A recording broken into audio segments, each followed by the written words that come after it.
Bem-vindos ao NICE Webcast, uma das iniciativas da NICE Mulheres Empreendedoras. A missão da NICE Mulheres Empreendedoras nasce do forte sentimento de construir uma comunidade de líderes únicas e confiantes, facilitando condições eficazes que permitam que mais mulheres prossigam projetos empreendedores, criando emprego e riqueza para uma sociedade mais equitativa. O meu nome é Vera Margarida Cunha e tenho o privilégio de conduzir este webcast, que nos dará a conhecer mulheres empreendedoras e inspiradoras, mulheres que sabem que são as partilhas que criam a comunidade e que são as comunidades que nos permitem a todas e a todos crescer.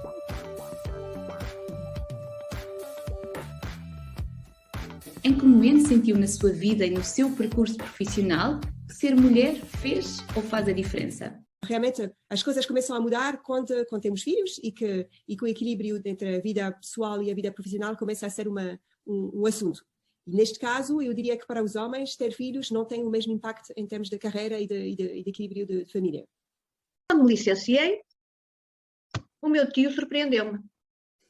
No meio de tantos homens que sabiam tanto, com quem eu aprendi tanto, ele foi-me escolher a mim. E no dia em que eu me licenciei, ele disse-me, então, estás pronta? Eu disse, eu feliz, estou ótima, estou contente. E disse, então, amanhã começas a trabalhar na Fundação Se Achares Bem. Eu caí para o lado. E eu acho que, olha, o facto de ele ter reconhecido o meu trabalho como mulher, como estudante, de ele achar que podia confiar em mim, sim, foi um momento diferente em que eu acho que esse momento foi muito importante e, olha, foi decisivo para a minha vida. Não foi fácil, eu não quis, lutei, mas assumi esse compromisso. E como muito bem disse, eu assumi esse compromisso para a minha vida. Aqui estou.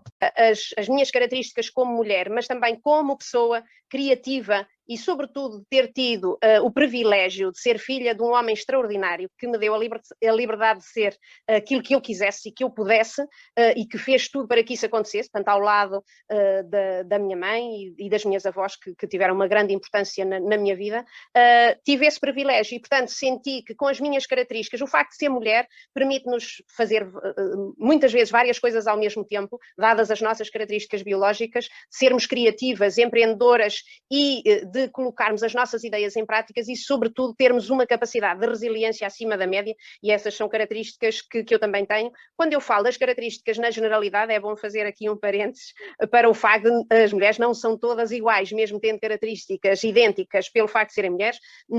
Eu própria, muitas vezes digo, agora estou em modo homem. O que é que isto quer dizer? Quer dizer que estou mais focada, o que é mais característico dos homens, mas não quer dizer que não haja mulheres e homens diferentes, obviamente, que não se encaixem nesta generalidade. Portanto, faço esta premissa, porque também é importante não entrarmos nem em generalismos, nem em estereótipos. Portanto, e com essa premissa das características que tenho e com algumas diferenças, com certeza, de todas as outras mulheres e de todos os outros homens e que me fazem ser a pessoa que eu sou, Manuela Grazina, distinta de todas as outras pessoas, senti que, em termos profissionais, sobretudo, a minha criatividade e a minha resiliência e a minha persistência em não desistir de determinados sonhos, que ainda é importante e fundamental para manter as estruturas, nomeadamente a que estou ligada, o laboratório de investigação em doenças raras, que é um desafio diário de mantê-lo a funcionar com a equipa em épocas difíceis mesmo, em termos económicos e sociais. E, portanto, eu diria que é isso mesmo, que é a criatividade, a resiliência, a persistência e nunca parar de acreditar,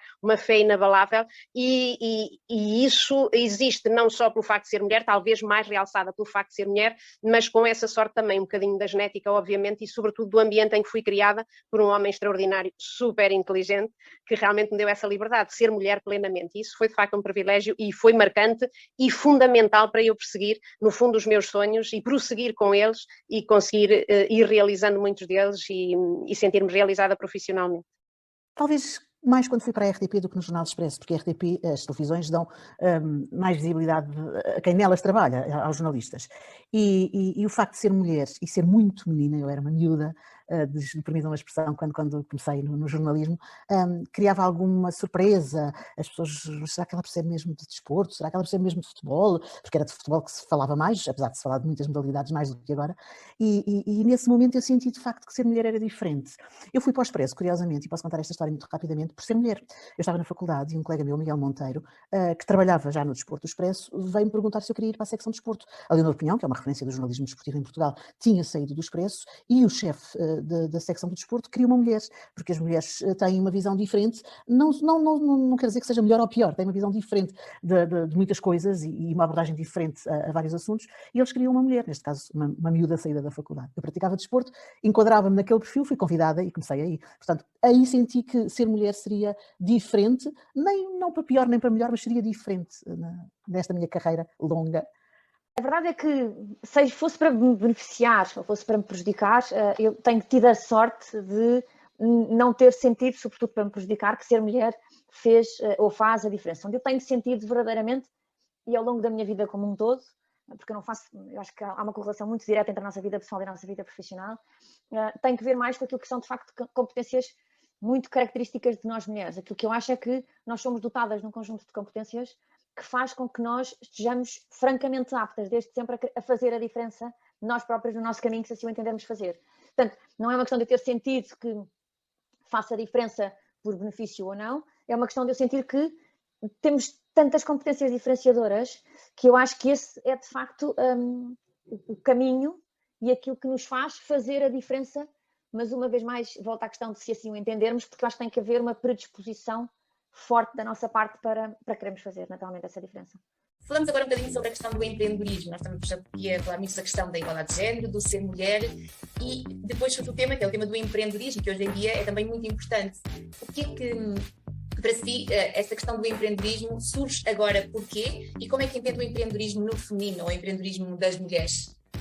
Surgiu porque eu sou professora na área de gestão de inovação e de empreendedorismo na Católica e nós cada vez mais estamos convencidos, nós a Católica e eu acho que todas as instituições de ensino, que é importante ensinar os conhecimentos de empreendedorismo a todos os nossos alunos por muitas razões. Primeiro porque alguns deles vão se tornar empreendedores ou podem se tornar empreendedores e segundo porque mesmo os que não querem ser empreendedores precisam de ter um mindset do empreendedorismo, seja para trabalhar numa empresa ou seja o que for. E então, realmente, cada vez mais pensamos que é importante ensinar estes skills, os skills do empreendedorismo. Depois, no caso do empreendedorismo feminino, é um assunto que, por acaso, eu comecei a pesquisar recentemente, nos últimos 2 a 3 anos, e fui mesmo muito surpreendida e eu acho quase um bocadinho triste de ver que são poucas as mulheres empreendedoras. E na altura, há 3 anos atrás, tivemos uma aluna de mestrado que fez a tese de mestrado sobre a diferença entre os empreendedores masculinos e femininos. E ela fez um inquérito engraçado, foi falar com todos os colegas do mestrado da Católica, metade rapazes e metade raparigas, e pediu quem se sentia pronto para ser um empreendedor. E, talvez, são os alunos todos iguais, foram formados todos da mesma maneira, a fazer o mesmo curso, e então havia uma diferença brutal. Só 69% das alunas que se sentiam prontas a ser empreendedoras, comparado com 82% dos rapazes. E então, realmente, eu fui um bocadinho chocada com isso, porque, objetivamente, não há razão para esta diferença. São formados da mesma maneira, e então realmente mostra que, primeiro, que as mulheres, que as alunas têm um género de autolimitação e estão sempre à espera de estar mais preparadas e mais prontas, que é verdade também na carreira corporate, na carreira das empresas. Então esse é o primeiro fenómeno. O segundo é que depois, quando as mulheres decidem que realmente se sentem prontas para avançar, têm imensa dificuldade para arranjar financiamento. Há mais estatística sobre isso nos Estados Unidos do que na Europa, mas imagino que não deve ser muito diferente e provavelmente, if anything, provavelmente é pior na Europa do que nos Estados Unidos. E o que isso mostra é que mais de 90% dos investimentos feitos em startups lideradas por homens, que deixa muito pouco para as mulheres.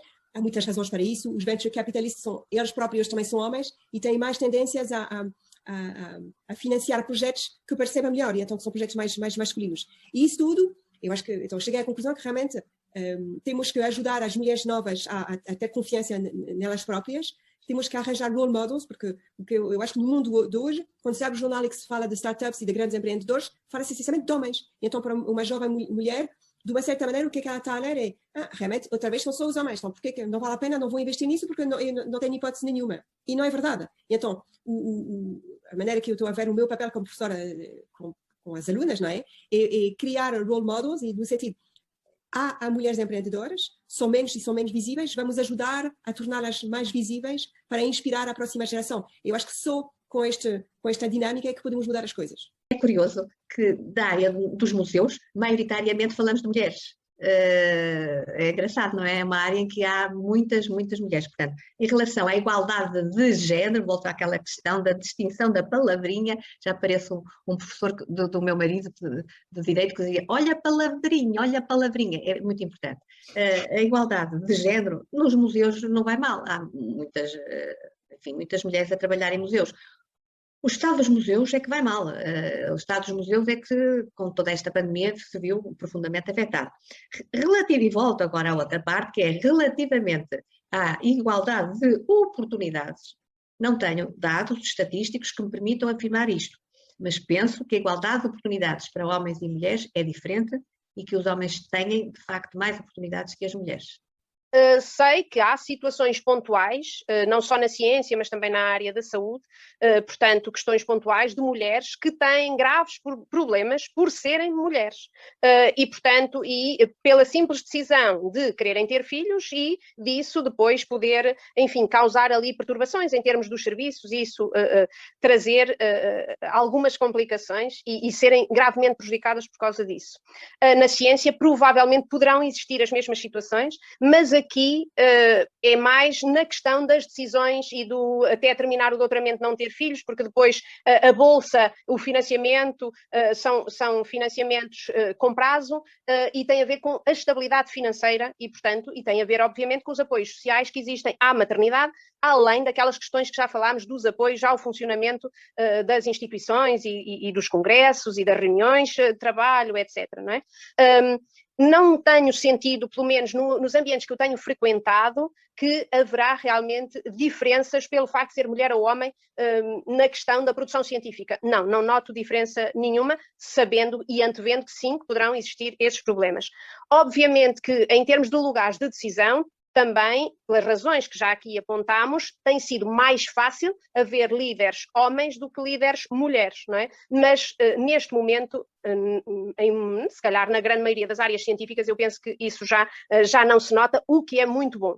Mas sabendo nós que na sociedade essas diferenças existem não para ser respeitadas pela diferença, mas para haver pessoas que possam ser prejudicadas por serem diferentes, e isso não tem só a ver com o facto de ser mulher, e estou-me a lembrar de alguns aspectos até relacionados com algumas incapacidades, chamadas vulgarmente deficiências, que não fazem diferença nenhuma ao processo criativo e de produção científica, mas que podem fazer alguma diferença, por exemplo, em termos de mobilidade ou até dos horários de trabalho, etc. E isso sim, infelizmente, ainda há pessoas que são prejudicadas por serem diferentes.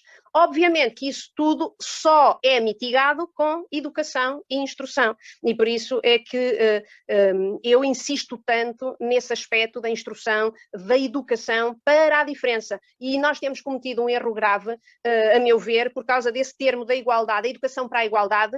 O que estamos a fazer é empurrar as pessoas para serem todas iguais, e isso de facto é um erro, porque as pessoas não são todas iguais e elas não conseguem ter todas a mesma altura para verem todas do mesmo patamar. O que nós temos é que ajustar os alicerces à altura de cada um para todos chegarem ao mesmo patamar. E, portanto, se educarmos para o respeito pela diferença, vamos ter muito mais sucesso naquilo que é a garantia da igualdade para todos.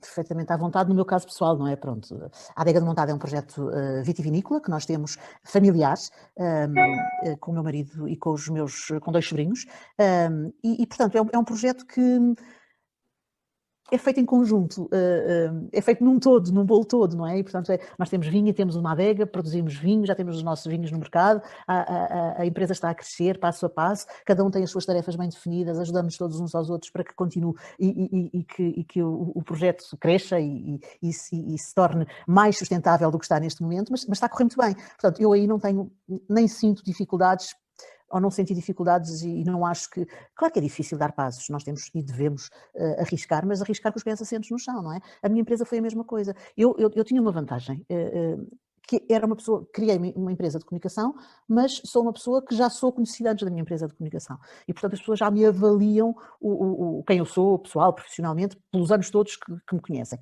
Mas, nesta área específica da comunicação, da assessoria da comunicação, da formação, eu tive que aprender. Eu fiz cursos de formação para poder dar formação. Não cheguei ali e agora sou a maior do mundo e sei fazer tudo e vamos embora porque já tenho uma grande experiência profissional atrás de mim. Não, eu preciso sempre, como qualquer uma das pessoas precisa sempre, para crescer, para se consolidar, para ser empreendedora, preciso sempre de estar a estudar, a ler, a trocar experiências, a pedir conselhos, a receber conselhos, a dar conselhos, para crescer ainda mais. E, portanto, quer na Farol do Monte, que é a minha empresa de comunicação, quer na Adega do Montado, que é a nossa empresa de produção de vinho e comercialização de vinho, obviamente que houve um risco, mas é preciso estarmos sempre a par do que está a acontecer, conhecer o mercado, conhecer os players, conhecer tudo o que está à volta desta área. Eu, por exemplo, eu sou de letras, fiz ciências da comunicação, eu fiz uma pós-graduação em wine business quando nós começámos com o projeto da adega, porque eu de gestão, o meu marido sabe bem, mas eu não sabia nada, e de negócio de vinho muito menos ainda, não é? E, portanto, fui aprender, senti necessidade de ir aprender um bocadinho mais. Ainda tenho muito para aprender, é verdade, mas um bocadinho mais para estar dentro do negócio. Na parte da comunicação, a mesma coisa. Já eu acho que o empreendedorismo tem sido uma extraordinária lufada de ar fresco. Eu acho que tem surgido um conjunto de ideias, projetos, coisas completamente inovadoras que já fazem diferença na sociedade. E, portanto, eu tenho muita relação também com as universidades e estou muito presente nas universidades e acho que é uma coisa que deve até ser, não sei se ensinada, mas incutida nas pessoas desde mais cedo. Porque aqui voltamos a estar a trabalhar as pessoas para que, quando chegam às organizações, tenham o hábito de levantar a mão, dizer eu tive uma ideia. Porque muitas vezes nós temos ideias ótimas, mas não levantamos a mão, não damos voz a essas ideias. E, portanto, eu acho que o facto de sermos instigados a dar voz às ideias que temos, e umas vão resultar, outras não vão resultar, não tem problema nenhum, naturalmente, alguma há de resultar, pode fazer de facto a diferença na sociedade. E quando falamos no intraempreendedorismo, eu acho que isso é, sem dúvida nenhuma, benéfico para as nações, porque se eu tenho uma pessoa que tem um talento extraordinário, que tem uma ideia ótima, se eu não lhe der espaço, o que é que provavelmente vai acabar por acontecer? Eu vou perdê-la. E se eu lhe der espaço, o que é que pode acontecer? Pode acontecer eventualmente vir dali uma ideia extraordinária que vai catapultar o sucesso daquela pessoa, mas em última constância vai eventualmente catapultar o sucesso da minha organização como um todo. E aqui entramos uma vez mais na consciência para esta predisposição, não é? Vamos ouvir. E hoje assistimos cada vez mais a empresas com comitês de ideias inovadoras, que são de facto grupos de líderes que estão sentados a ouvir ideias dos colaboradores e a perceber quais é que são passíveis de serem postas em prática e quais é que não são e por que razão. Mas há que ouvir. Há que ter tempo para parar e ouvir as pessoas e, portanto, eu acho que temos todos uma vez mais a ganhar se isso acontecer. No meu caso muito particular, eu tenho, não sei se é um problema, mas eu muitas vezes digo que eu tenho um problema que é, eu gosto muito de fazer coisas. E quando sinto que tenho tempo e espaço para fazer uma coisa que, em primeiro lugar, me satisfaz, me realiza, me concretiza, me faz feliz. Porque se for uma coisa só para nos pesar, então só vai dar trabalho. Só vai dar trabalho no sentido de não tenho tempo é mais uma coisa, agora que chatice. Portanto, eu acho que por aí não vale a pena. E eu há muito tempo que sentia que era uma pena extraordinária. Sou eu ser a única privilegiada a ter acesso a determinadas conversas, a determinadas partilhas, onde eu aprendia imenso com algumas pessoas.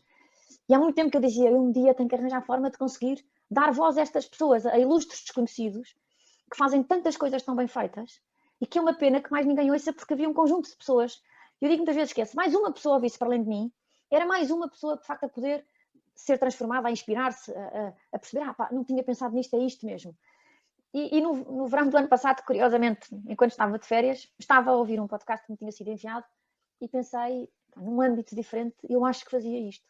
E do achar que fazia isto em agosto, em outubro eu estava a começar a fazer. Numa palavra, ser mulher empreendedora é? Eu acho que é ser sim, curiosa, ter curiosidade.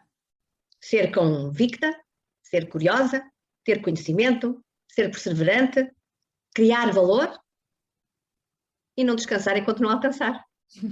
Acreditar que todas temos um superpoder, todas e todos, mas as mulheres em particular têm um superpoder. Mesmo que vos pareça que não têm, procuram que o vão encontrar, porque é fundamental para mudar o mundo para melhor. Uma palavra difícil. Pronto, ser criadora. Não é só isso, mas numa palavra... Atitude.